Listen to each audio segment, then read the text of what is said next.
Hello friends, welcome to learner classes. हम जो घटना चक्र पूर्वावलोकन की सीरीज कर रहे थे उसमें आज हम देखेंगे मॉडर्न हिस्ट्री को, जिसमें हमारा टॉपिक रहेगा कांग्रेस बनारस कलकत्ता, जो कांग्रेस के बनारस कलकत्ता एवं सूरत अधिवेशन।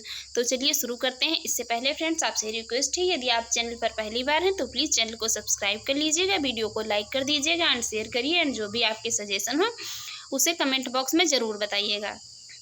चलिए शुरू करते हैं। देखते हैं पहला क्वेश्चन है यहाँ पर 18 वर्ष की आयु में स्नातक, 20 वर्ष की आयु में प्रोफेसर तथा सुधारक के सह संपादक, 25 वर्ष की आयु में सार्वजनिक सभा और प्रांतीय सम्मेलन के मंत्री, 29 वर्ष की आयु में राष्ट्रीय कांग्रेस के मंत्री, 31 वर्ष की आयु में महत्वपूर्ण रॉयल कमीशन के समक्ष अग्रणी प्रवाह, 34 वर्ष की आयु में क्या प्रांतीय विधायक, 36 वर्ष की आयु में इंपीरियल विधायक और 39 वर्ष की आयु में भारतीय राष्ट्रीय कांग्रेस की अध्यक्ष, एक देशभक्त जिसे महात्मा गांधी ने क्या किया था, महात्मा गांधी ने इन्हें जो है स्वयं अपना राजनीतिक गुरु माना था।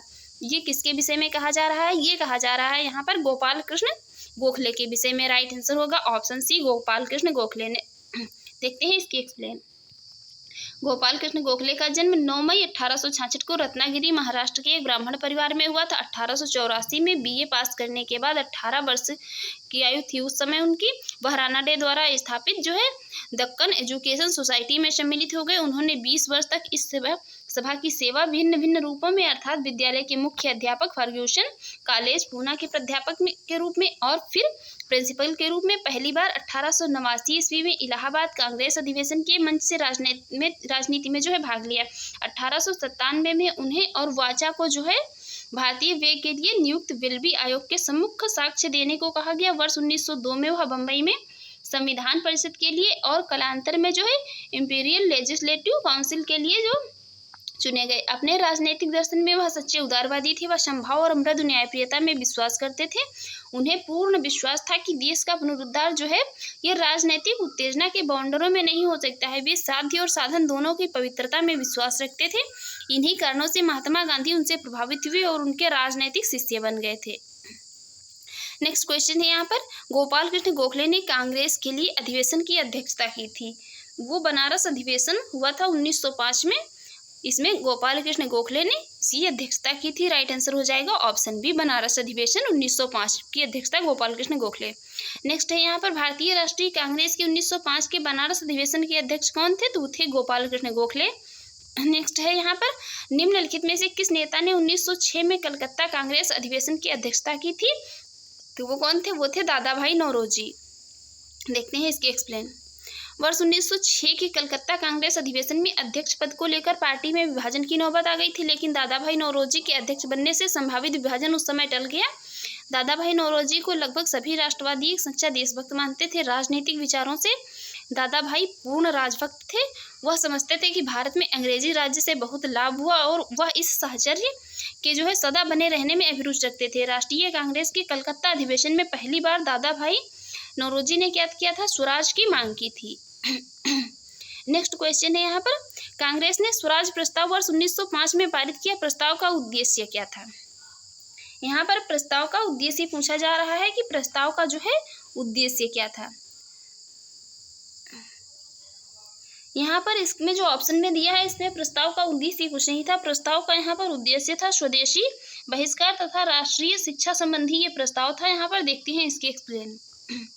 कांग्रेस ने सेल्फ रूल जो है स्वशासन संबंधी प्रस्ताव पर सर्वप्रथम वर्ष 1905 में बनारस अधिवेशन में चर्चा हुई। वर्ष 1906 में कलकत्ता के अधिवेशन में स्वराज का प्रस्ताव पारित कर दिया गया। इस प्रस्ताव के साथ स्वदेशी बहिष्कार तथा राष्ट्रीय शिक्षा संबंधी जो है प्रस्ताव भी पारित किया गया था। नेक्स्ट क्वेश्चन है, स्वराज को बतौर राष्ट्रीय मांग के रूप में सर्वप्रथम रखा गया था। ये रखा गया था किसके द्वारा? दादा भाई नौरोजी के द्वारा। वर्ष 1906 में भारतीय राष्ट्रीय कांग्रेस के कलकत्ता अधिवेशन में कांग्रेस के मंच से स्वराज की मांग पहली बार करने का श्रेय किसे है? यह है दादा भाई नौरोजी को। नेक्स्ट क्वेश्चन है, कांग्रेस के मंच से भारतीय राष्ट्रीय कांग्रेस के किस अधिवेशन में प्रथम बार स्वराज शब्द व्यक्त किया गया? तो वो भी किया गया था कहाँ? प्रथम बार स्वराज शब्द कलकत्ता अधिवेशन 1906 में। देखते हैं इसकी एक्सप्लेन। कांग्रेस के मंच से भारतीय राष्ट्रीय कांग्रेस के कलकत्ता अधिवेशन 1906 में प्रथम बार स्वराज शब्द दादा भाई नौरोजी द्वारा व्यक्त किया गया। दादा भाई नौरोजी ने स्वराज शब्द की व्याख्या करते हुए इसे कलकत्ता अधिवेशन 1906 में ही भारतीय राष्ट्रीय कांग्रेस का लक्ष्य बताया। और उत्तर प्रदेश लोक सेवा आयोग ने जो है तो इसका उत्तर क्या माना है, इसका उत्तर माना है कलकत्ता अधिवेशन 1906। देखते हैं अगला क्वेश्चन। अगला क्वेश्चन है यहाँ पर, स्वराज शब्द का प्रयोग सर्वप्रथम किसने किया था? वो थे बाल गंगाधर तिलक। स्वराज शब्द का प्रयोग सर्वप्रथम किया था बाल गंगाधर तिलक ने। बाल गंगाधर तिलक का कथन था कि स्वराज मेरा जन्मसिद्ध अधिकार है और मैं इसे लेकर रहूंगा। बाल गंगाधर तिलक ने कहा था स्वराज मेरा जन्मसिद्ध अधिकार है, मैं इसे लेकर रहूंगा। हालांकि स्वराज शब्द का सर्वप्रथम प्रयोग दयानंद सरस्वती ने किया था। इसका शब्द जो है स्वराज शब्द, इसका सर्वप्रथम प्रयोग यदि पूछा जाए ऑप्शन में दयानंद सरस्वती दिया रहता है, तो राइट आंसर यहाँ पर यही होगा दयानंद सरस्वती, क्योंकि जो है दयानंद सरस्वती ने ही इसका पहली बार प्रयोग किया था स्वराज शब्द का। और बाल गंगाधर तिलक ने यह स्टेटमेंट दिया था स्वराज मेरा जन्मसिद्ध अधिकार है, मैं इसे लेकर रहूंगा। देखते हैं अगला क्वेश्चन। दादा भाई नौरोजी आमतौर पर किस नाम से जाने जाते थे? तो वो जाने जाते थे grand old man of India. Right answer option D, grand old man of India. देखते हैं इसके एक्सप्लेन। दादा भाई नौरोजी को लोग श्रद्धा से जो है भारत के वयोवृद्ध नेता grand old man of India के नाम से स्मरण करते थे। 1892 ईस्वी में पहले भारतीय थे जो उदारवादी दल की ओर से फिशबरी से ब्रिटिश संसद के सदस्य चुने गए थे। वह भारतीय राष्ट्रीय कांग्रेस की 1886 में, 1893 में और वर्ष 1906 में अध्यक्ष भी रहे थे। CY चिंतामणि ने दादा भाई नौरोजी के विषय में कहा था कि भारत के सार्वजनिक जीवन को अनेक बुद्धिमान और निस्वार्थ नेताओं ने सुशोभित किया है, परंतु हमारे युग में भी जो है युग में कोई भी दादा भाई नौरोजी जैसा नहीं था। दूसरी ओर गोखले ने कहा था यदि मनुष्य में कहीं देवत्व है तो वह दादा भाई नौरोजी में है। गोपाल कृष्ण गोखले ने जो है दादा भाई नौरोजी के संबंध में यहाँ पर ये स्टेटमेंट दिया था, यदि मनुष्य में कहीं देवत्व है तो वह दादा भाई नौरोजी में है। नेक्स्ट क्वेश्चन की बात करते हैं। नेक्स्ट है भारत में ग्रैंड ओल्ड मैन की संज्ञा किसे दी गई थी? वो दी गई थी दादा भाई नौरोजी को। नेक्स्ट है दी ग्रैंड ओल्ड मैन के नाम से जाना जाता है दादा भाई नौरोजी को। देखते हैं नेक्स्ट क्वेश्चन। नेक्स्ट है यहाँ पर निम्नलिखित में से कौन कथन दादा भाई नौरोजी के विषय में सत्य नहीं है? यहाँ पर 4 स्टेटमेंट दिए हैं, चारों स्टेटमेंट में बताना है कौन सा स्टेटमेंट जो है यहाँ पर दादा भाई नौरोजी के विषय में सत्य नहीं है। पढ़ते हैं। पहला स्टेटमेंट है यहाँ पर जो है सत्य नहीं पूछा जा रहा है, तो जो यहाँ पर नहीं सत्य होगा वही यहाँ पर राइट आंसर होगा। पहला स्टेटमेंट है उन्होंने poverty and un British rule in India पुस्तक लिखी थी। ये स्टेटमेंट सही है, ये उन्होंने यहाँ पर जो है पुस्तक लिखी थी। अगला है उन्होंने गुजराती के प्रोफेसर के रूप में यूनिवर्सिटी कॉलेज लंदन में कार्य किया। ये स्टेटमेंट भी उनके संबंध में जो है सही है। यहाँ पर पूछा जा रहा है कौन सा स्टेटमेंट है जो है सही नहीं है। सी है उन्होंने बम्बई में महिला शिक्षा की नींव रखी। ये स्टेटमेंट भी यहाँ पर करेक्ट है। देखते हैं डी। यहाँ पर जो है डी स्टेटमेंट इनकरेक्ट है, इसलिए यही राइट आंसर होगा यहाँ पर ऑप्शन डी। वे ब्रिटिश पार्लियामेंट के सदस्य के रूप में अनुदारवादी पार्टी के टिकट पर चुने गए थे। ये यहाँ पर अनुदारवादी ना कि वो जो है उदारवादी पार्टी के टिकट पर चुने गए थे ब्रिटिश पार्लियामेंट में।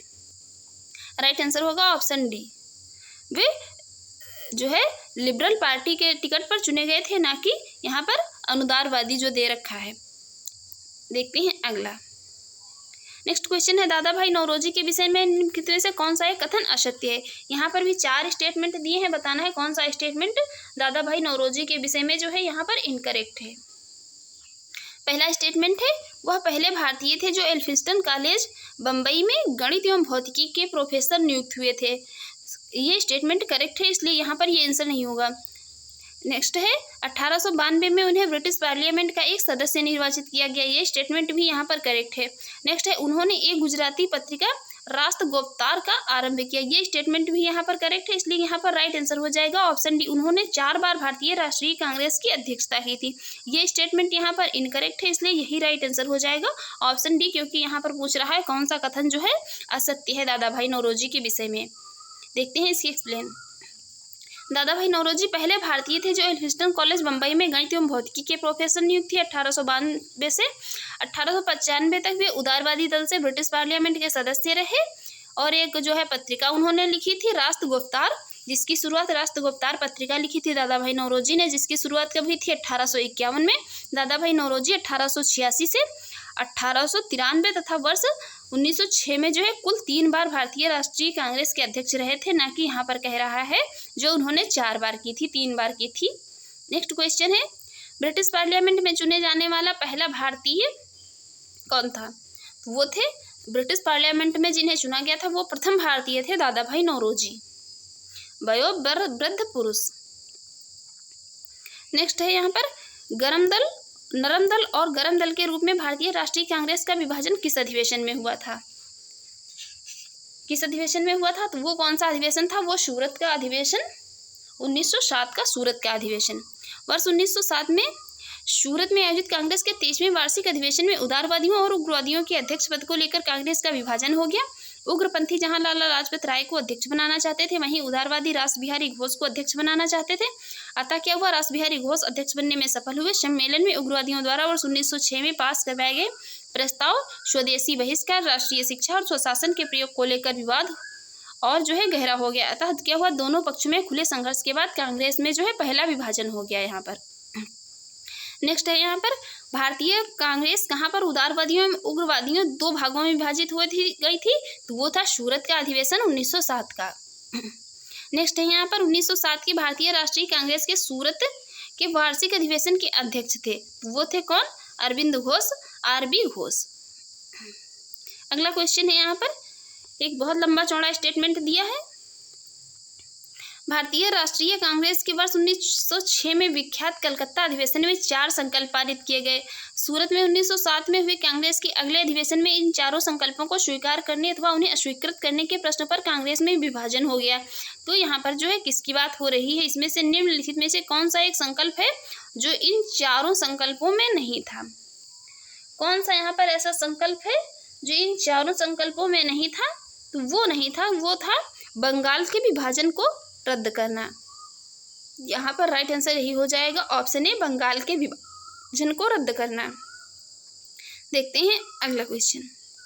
अगला है यहाँ पर 20वीं सदी के प्रारंभिक वर्षों में कांग्रेस में विभाजन की प्रक्रिया शुरू हुई। तो कांग्रेस में विभाजन की प्रक्रिया जो है शुरू हुई थी, वो शुरू हुई थी उपर्युक्त सभी के द्वारा। कांग्रेस आंदोलन की रणनीतियों पर, कांग्रेस आंदोलन के उद्देश्यों पर और कांग्रेस आंदोलन में लोगों की भागीदारी पर भी।